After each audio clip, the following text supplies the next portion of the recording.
Uniform civil code committee का बढ़ेगा कार्यकाल। 27 सितंबर को खत्म हो रहा कार्यकाल। अब तक 2 बार बढ़ चुका समय।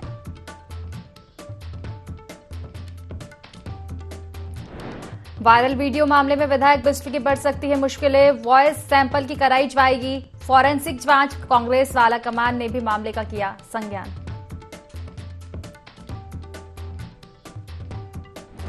सात जिलों में तेज बारिश को अलर्ट। 24 सितंबर तक तेज बारिश और ओलावृष्टि की दी चेतावनी। अगले कुछ दिनों तक मानसून रहेगा सक्रिय।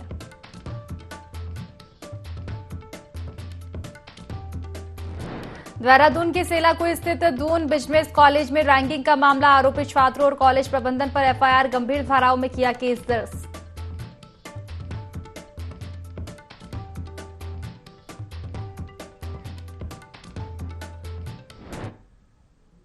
नमस्कार, देवभूमि लाइव देख रहे हैं आप और मैं हूं आपके साथ खुशी व्यास। तो बड़ी खबर आपको बता दें देहरादून से, जहां यूसीसी यानी कि यूनिफॉर्म सिविल कमेटी का अब कार्यकाल बढ़ने वाला है। आपको बता दें कि 27 सितंबर को कमेटी का कार्यकाल रहेगा। कार्यकाल बढ़ने का प्रस्ताव शासन को भेजा गया है। अब तक 2 बार कमेटी का कार्यकाल बढ़ चुका है। 27 मई 2000 को यूसीसी कमेटी बनी थी। यूसीसी का ड्राफ्ट तैयार कर चुकी है कमेटी और सीएम धामी के देहरादून लौटने के बाद फैसला हो सकता है।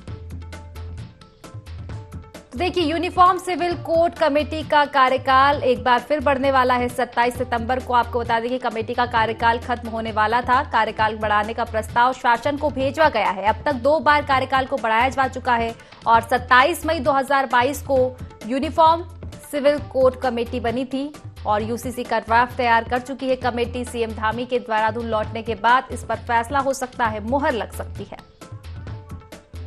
विस्तार से जानकारी लेंगे। संवाददाता आकाश हमारे साथ फोन लाइन पर जुड़ चुके हैं। आकाश, यूनिफॉर्म सिविल कोड कमेटी का कार्यकाल एक बार फिर बढ़ सकता है?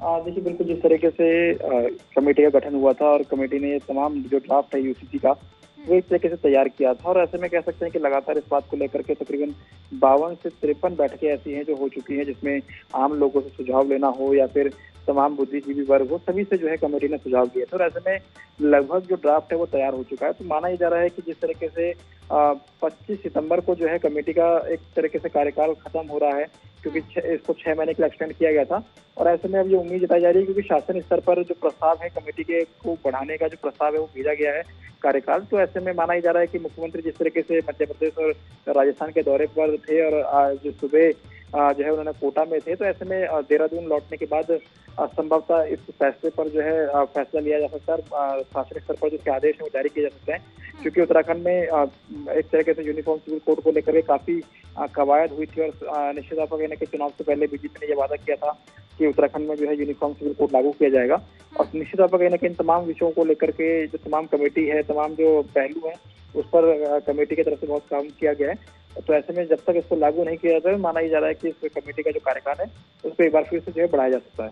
चलिए, फिलहाल शुक्रिया आपका तमाम जानकारी साझा करने के लिए आकाश।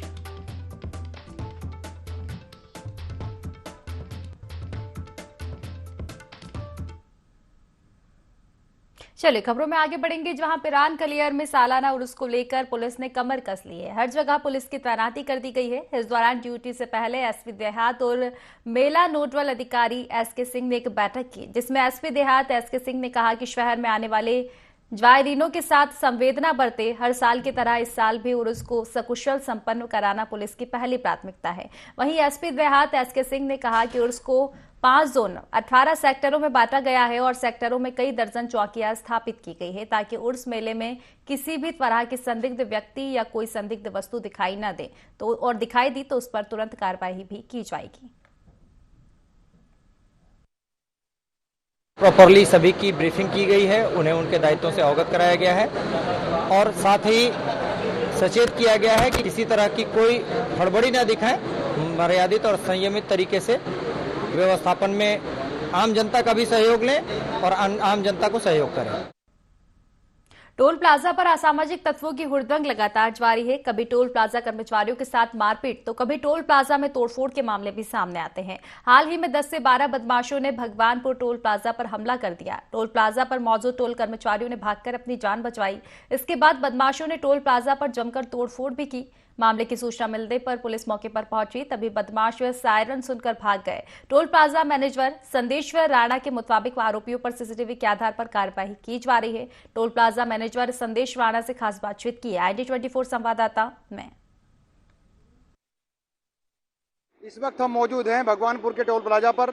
यहाँ पर एक हमारे यहाँ पे जो मैनेजर हैं संदेश राणा जी, उनके टोल प्लाजा पर रात को करीबन 1 बजे करीब 19 तारीख की रात को कुछ अज्ञात लोग आए और इनके कर्मचारियों के साथ जो डंपर लेकर आए थे जिसमें खनन का अवैध माल भरा हुआ था और गाड़ी के जो नंबर प्लेट है उस पर ग्रीस पुता हुआ था। राणा जी का कहना है कि गाड़ी में ना तो फास्टैग था और वो गाड़ी जो उनके बैरियर है उसको बूम करके जाना चाहते थे। अगर कर्मचारी द्वारा रोका गया तो उनके साथ मारपीट करने पर उतारू हो गए। मैं एक बार संदेश राणा जी से पूछना चाहूँगा कि रात को जो घटना हुई है आपके टोल प्लाजा पर, ये किस प्रकार की घटना हुई, कौन लोग थे वो जो यहाँ पे इतना उड़दंग मचा कर गए? ये लोग वो थे जिनकी गाड़ियाँ चलती हैं अवैध खनन में। अवैध खनन में गाड़ियाँ चलती हैं, इन्होंने क्या कर रखे होते हैं, नंबर प्लेट ढक रखे होते हैं, अपने फास्टैग लगा नहीं होता, टोल देते नहीं हैं। जब भी गाड़ी आती है बूम तोड़ के ले जाते हैं। जब इनको लड़के रोकने की कोशिश करते हैं तो लड़ाई झगड़े पर उतारू हो जाते हैं। कभी रोड निकाल लेते हैं मारने के लिए, कभी फावड़ा उतार लेते हैं मारने के लिए। वीडियो में भी मौजूद है, सारी चीज़ें दे दूंगा मैं। तो इनसे हमारी 19 तारीख में सुबह झगड़ा हुआ था। वो हमारा मामला जो था समझौता हो गया आपसी। उसके बाद रात में करीब 1 बजे 5-7 लड़के रॉड लेके, डंडे लेके एकदम से टोल कर्मचारियों पे हमला कर दिया, जिसमें नाइट में हमारे मैनेजर थे पवन सिंह तोमर, ये मौजूद थे उस वक्त में। इनके नाम से लेके गाली गलौज की, इनके ऊपर एकदम से हमला कर दिया मारने के लिए। तो इन्होंने अपनी जान बचाई टोल से भागकर। सारा कर्मचारी स्टाफ में जो भी है हमारे टोल प्लाजा कर्मचारी, इनमें डर का माहौल बना हुआ है।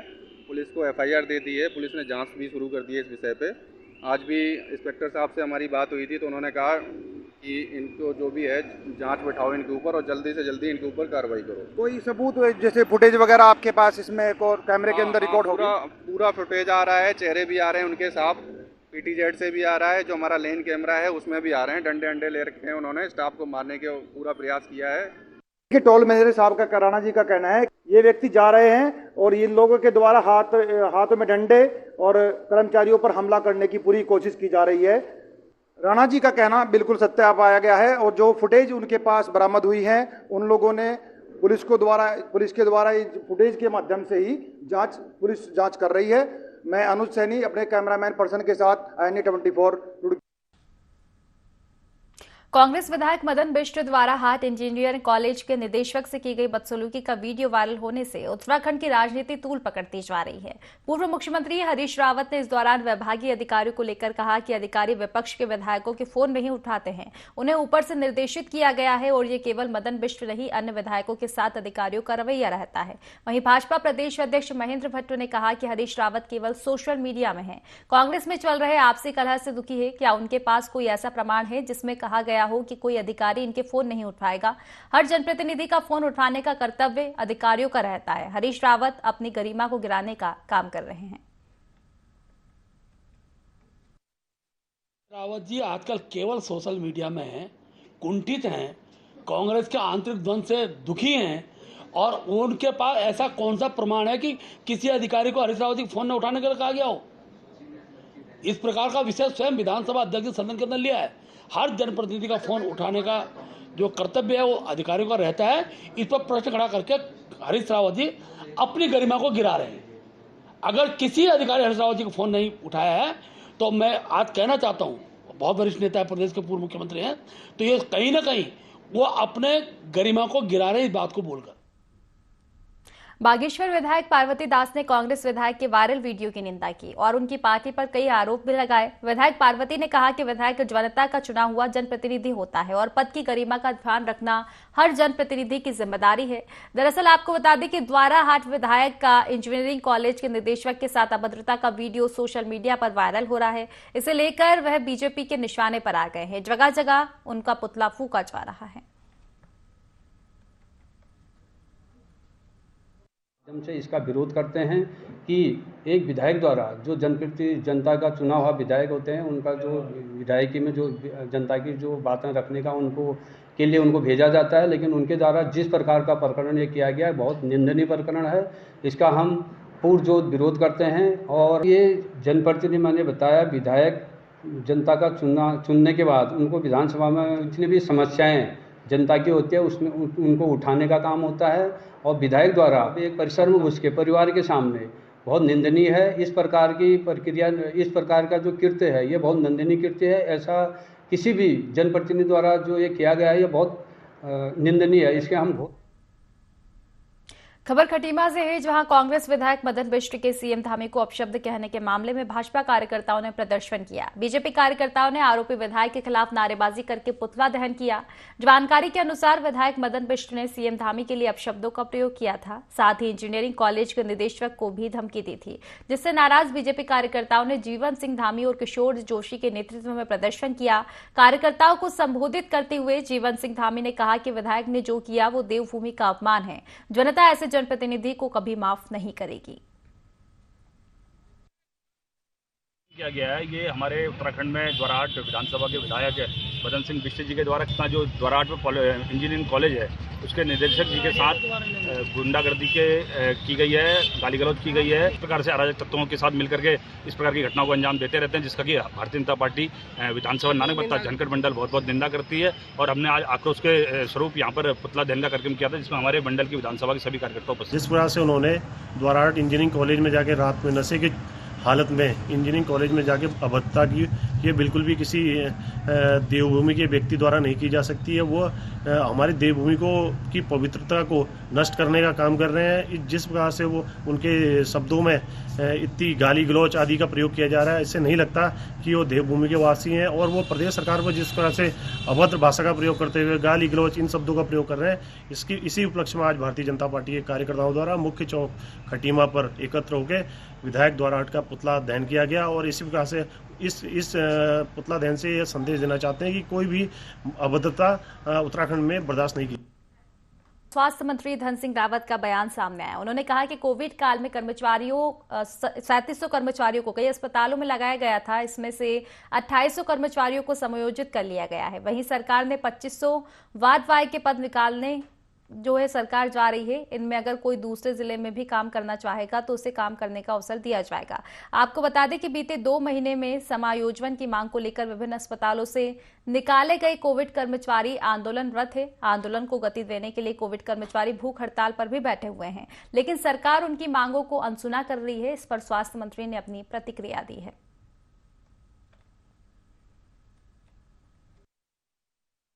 व्यवस्था के तहत 3700 लोगों को लगाया था उसमें, और जितने भी कोविड में लोग लगे थे उन्होंने बहुत अच्छा काम किया। अभी तक 2800 लोगों को हमने जो है अपने हॉस्पिटल में एडजस्ट कर दिया है।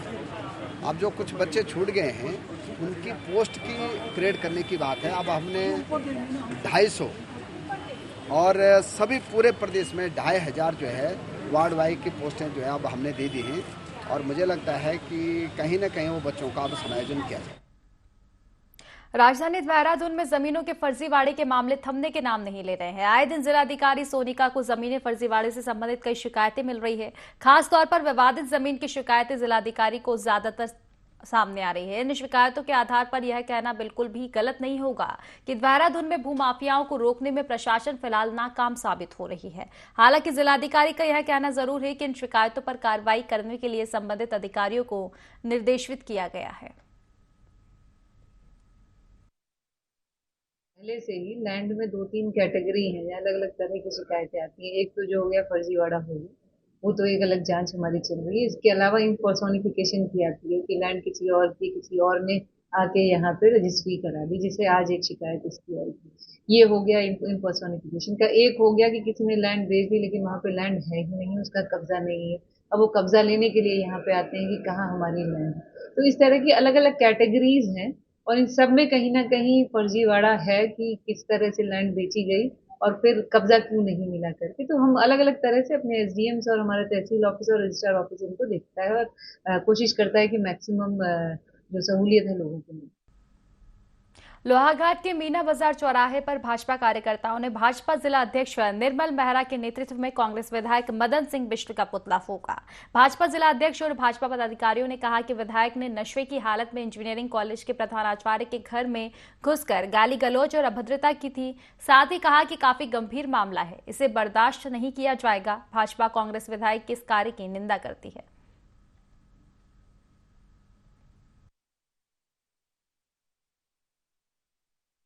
देवभूमि में है और देवभूमि में एक मर्यादा के साथ ही हर किसी को रहना भी चाहिए, ये हमारा मानना है। आपको जैसे आप लोग विदित हैं, वास्तव में जब कांग्रेस की सरकारें रही है या कांग्रेस के जो भी जनप्रतिनिधि रहे हैं, उनका कार्य करने की शैली एक अलग प्रकार की रहती है।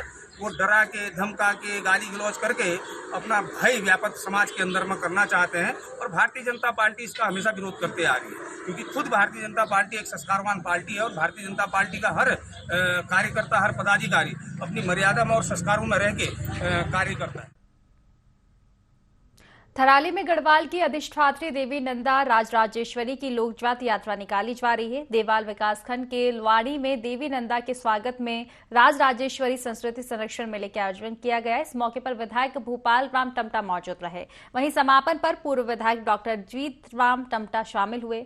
मेले में महिला मंगल दलों ने झोड़े चाचरी के माध्यम से उत्तराखंडी संस्कृति के संरक्षण का संदेश दिया। आयोजित हो रहा है। ये हमारी कुल देवी, आराध्य देवी मां नंदा भगवती के लोकजात और राजजात यात्रा के जो पड़ाव हैं, उसके तहत एक सिद्ध पीठ है राजराजेश्वरी मंदिर पिलखड़ा, जहां पे पिलुआ दैत्य का संहार मां नंदा ने किया था। इसलिए मां के आगमन की खुशी में जब उनकी डोली यहाँ आती, आगमन की खुशी में यहाँ पर हमारी संस्कृति को, हमारी धरोहर को बचाने के लिए निरंतर से मेला किया जा रहा है और निश्चित रूप से जनता का अपार सहयोग मिलता है, पूरे क्षेत्र की जनता, और एक उनके जो है श्रद्धा के रूप में यहाँ पर उपस्थित होते हैं और लगातार ये मेला दिनों दिन बढ़ता जा रहा है। जो हमारी परंपरा है, ये नंदा देवी लोक जात का, ये 8वीं और 9वीं शताब्दी के प्रारंभ से शुरू हुआ था और तब से लगातार इस क्षेत्र में हमारी बढ़ाड़ की नंदा के नाम से जो जानी जाती है, इस क्षेत्र का भ्रमण लोक जात के रूप में होती है और बेदनी में विदाई होती है। और आज सबसे बड़ी आवश्यकता है कि हमारी जो सांस्कृतिक जो धरोहर है, जो सांस्कृतिक हमारी परंपरा है, उन रीति रिवाजों को, सांस्कृतिक धर्म को संरक्षण की बहुत बड़ी आवश्यकता है। और निश्चित रूप से मेरे अपने कार्यकाल में भी हमने इन चीजों पे बहुत बड़ा महत्व दिया था कि हमारी जो परंपरा है, लोक संस्कृति है, उसको कायम रखें, उसको बनाए रखें और उसको आगे की, क्योंकि आगे की पीढ़ी जिस तरह से जो टेक्नोलॉजिकल डेवलपमेंट होता है, उससे ये डर होता है, भय होता है कि कहीं हमारी लोक संस्कृति परंपराएं गायब न हो जाए। इसलिए इसके रख रखाव के लिए ये इस तरह की परंपराएं और इस तरह के मेलों का आयोजन लगातार होना चाहिए। तो चलिए अब सीधा रुख करेंगे राजस्थान के कोटा से सीएम पुष्कर सिंह धामी का। आप सब लोग यहाँ पहुँचे हैं, मैं सभी का अपनी तरफ से स्वागत करता हूँ। देवभूमि उत्तराखंड से मैं आप सबके बीच में आया, आप सब लोगों के बीच में आकर पिछले 24 घंटे का समय राजस्थान की इस वीरभूमि में अनेकों स्थानों पर जो परिवर्तन संकल्प यात्रा चल रही है, उस यात्रा में सम्मिलित हुआ और 100 से भी अधिक स्थानों पर छोटी बड़ी सभाएं हुई, कुछ बड़ी सभा भी हुई। इस प्रकार से मैंने पूरी यात्रा में माताओं बहनों को देखा, कलश लेकर एक श्रद्धा के भाव से कि भारतीय जनता पार्टी की सरकार बननी चाहिए, इस प्रकार का भाव यहाँ की मातृशक्ति में दिखाई दिया। नौजवानों में अपार उत्साह, जोश, अनेकों स्थानों पर रथ को निकलते हुए भी काफी समय लग गया, क्योंकि इतना ज्यादा जोश लोगों के बीच में था। बड़े बुजुर्ग सब अपने घरों से आशीर्वाद दे रहे थे। निश्चित रूप से मुझे लगता है कि राजस्थान की जनता ने परिवर्तन का संकल्प कर लिया है, परिवर्तन का मन बना लिया है और हमारे देश के यशस्वी प्रधानमंत्री मोदी जी के नेतृत्व में पिछले 9 सालों में जिस प्रकार से देश का मान, सम्मान और स्वाभिमान बढ़ा है, देश की पहचान बढ़ी है, पूरी दुनिया ने देखी है। अभी अभी हमने भारत को जो G20 की अध्यक्षता मिली हमारे प्रधानमंत्री जी के नेतृत्व में, G20 में जिस प्रकार से दिल्ली घोषणा पत्र जारी हुआ, जिसके बारे में लोग तमाम प्रकार की मीडिया में भी कई सारी बातें आ रही थी कि रूस यूक्रेन के संबंध में घोषणा पत्र जारी नहीं हो पाएगा। ये बहुत बड़ी कूटनीतिक सफलता थी दिल्ली घोषणा पत्र का जारी होना, अफ्रीकन समूह को G20 में शामिल करना और 112 आउटकम इस G20 में निकलकर बाहर आए। जो आज तक के G20 की जितनी भी आज तक की समिटें हुई हैं, उन समिटों में सबसे सफल G20 की समिट भारत की अध्यक्षता वाली G20 की समिट जो हमारे देश के यशस्वी प्रधानमंत्री मोदी जी के नेतृत्व में हुई है। भारत के अंदर अनेकों ऐसी योजनाएं 15 वर्षों में चली हैं, गरीब कल्याण की, सुशासन की, विकास की।